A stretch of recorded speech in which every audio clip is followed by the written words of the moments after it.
Hello again, and welcome to this episode of 4-Point Pathways. My name is Eric Stevens, and what I'm going to be talking about today is digital signatures. Now, in another podcast, we talked about digital signatures in the traditional sense, in the way that most people think of it. And the way that they think about it is I'm a consumer or I'm a business, and you're going to send me an agreement, and I'm going to digitally sign it and send it back. And maybe you're going to digitally sign it, and now we got a signed agreement. And so we think of that the way that we think of signatures in our everyday life, and the way that we grew up with signatures. I have a document, I need to sign that document. But there's a couple of other uses. And one of the other uses I want to talk about is around what we call non-repudiation or authentication. It's two different, slightly different things. So let me cover those. So what a signature does, especially a digital signature, but what any signature is intended to do, is to authenticate the signer. And the authentication of the signer is both at the time of the signature, if you have a comparable to it. If you don't have a comparable, you're not authenticating. But in theory, you could sign a document and have someone show the driver's license. You can see the signature on the back. You compare it. Oh, look, that's the same signature. That's authentication. The person who signed this is the same person who signed that. That's the name and address. Okay, you're fine. That's authentication. Non-repudiation is that at some point in the future, I can't deny that I signed that. Usually that occurs in a contractual disagreement in legal senses. And what happens is you take the document and say, did you sign this? I say, no, I did not sign that. Yes, yet it is your signature. Look, it matches your signature, or it doesn't match your signature. Someone else signed it, someone forged it for you. That's non-repudiation. Digital signatures also give us data integrity. They protect the object that we're signing by taking a digital fingerprint called a hash, a digital fingerprint of the document, and signing that.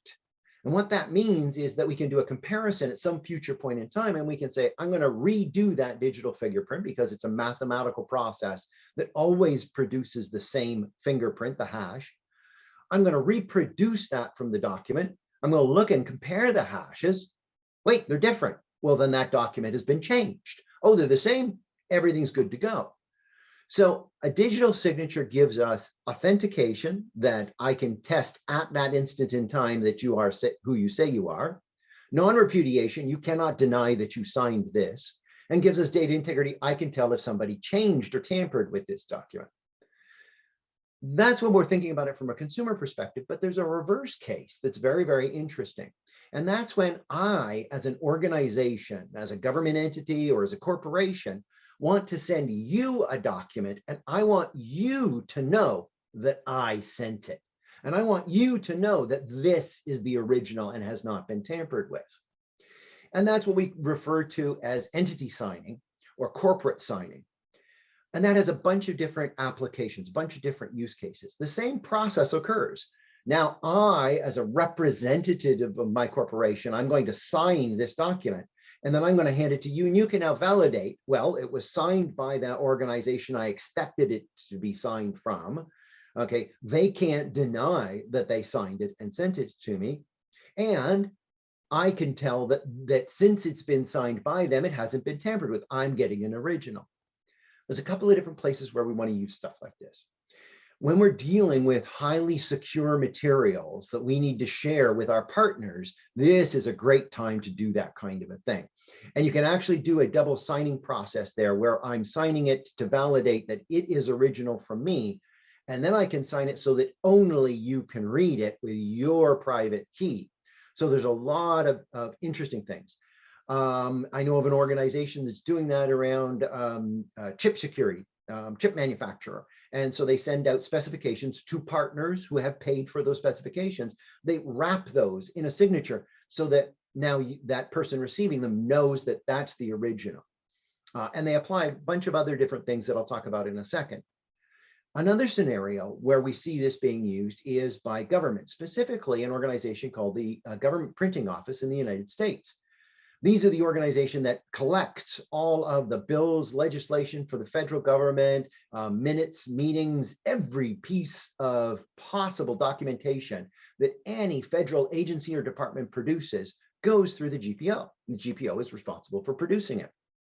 Well, when they produce it, they produce an electronic version, they put it up on their website, and a US citizen, or in fact, international citizens also, can go to that website and can download a PDF version of laws, of minutes of meetings, committee meetings, all of those kinds of things. All of those are digitally signed by the GPO to validate that the version that you got is the version that they wanted you to have and that it hasn't been tampered with. Another example where this applies is some countries are now requiring digital signatures on corporate documents, specifically invoices. And this is an anti-corruption measure to validate that you're not, creating false invoices, false taxation, that kind of thing. And so I know in India, that's a requirement. Every invoice that's issued to an Indian organization has to be electronically delivered, usually a PDF, but electronically, and has to be digitally signed by the corporation issuing the invoice, so that the recipient on the other side knows that it was signed and approved by them, that they can't deny it, they can't change it, it hasn't been tampered with. So all of those things come into play. There's more and more countries that are looking at doing this as an anti-corruption measure. So we're expecting to see this. But if you're doing business in India now, you need a mechanism to digitally sign all of your invoices that are going inside of India. So these are the other areas that you want to do it. Now, the other thing that's often combined with this corporate signing process is what we classify as document security. And what that allows us to do is not only have the signature associated with it, but to put other document attributes on the PDF at the time that we generate it, so that we can track and control that document. So things like, I can put an expiration date on a document, that you can't read it in a browser. So you can only read it in Acrobat Reader, and Acrobat Reader will check the expiration date, go, nope, you're not allowed to see this, and will not show it to you. Or it's only for you. You're the only person who can view this, and you can't share it with anyone else. It won't work. You can also get callbacks, retrievals, so that you can say, this one's expired or done, I want to retrieve it, and I want to send a new one out, force them back into getting a different version, an updated version or whatever. So there's a lot of different tools and mechanisms that you can put in place to control the documents that you've generated. The other thing is that while I use the generic term PDF in this, this applies to anything that we produce out of the Adobe Experience Manager Forms environment. This just doesn't have to be, PDFs that you've saved from Word, although you can do everything I've described with those. But it's more interesting when you're doing it against the data-driven, customized, personalized documents like invoices, like specifications that are customized for that person. We're only going to give them the specifications for what they purchased, rather than all the specifications we possibly could have. In the GPO's case, they compile all this information from multiple different sources, PowerPoint, Excel, Word, other PDF documents, merge them all together, put them in a common format, put common headers and footers on them, pagination, lay it all out, and then sign it, then put controls around it. So we can do this for not only static PDF documents, but dynamically generated documents, and lock them down so that we can say that this is the document that we want you to receive.